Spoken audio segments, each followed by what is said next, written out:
see on üks ja ainuke õhtu, üks kord, ainukordne. Ja sinna saali loodetavasti mahub umbes 1200 inimest. 1200 inimest vaatavad 100 inimest, kes on laval, mitte küll kogu aeg samaaegselt.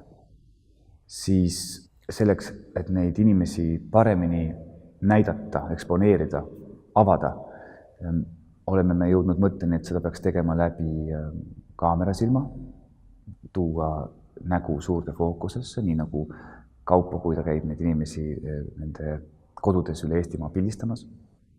Siis loodetavasti see 100 inimest annab meile mingisuguse läbilõike, mingisuguse ülevaate meist kõigist. See on ilus mõte, et igaüks meist on oluline, on tähtis, igaüks loeb.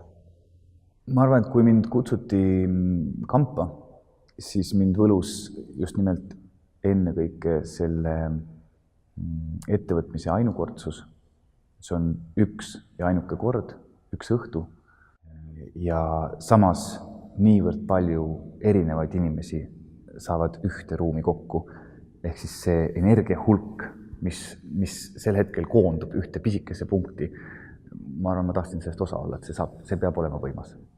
Et see tunne, mis nende inimeste sees, kes siis seda õhtut saavad vaatajatena nautida, võiks olla, et kui see asi ära lõpeb, siis ta võtab telefoni ja helistab oma lähedasele, on see siis vanaema või laps või tuttav või õde või vend. 100 lugu on 100 inimese lugu, jutustatuna nende endi poolt. Erki Pärnoja Helide saatel ühel õhtul 2018. aasta kevadel.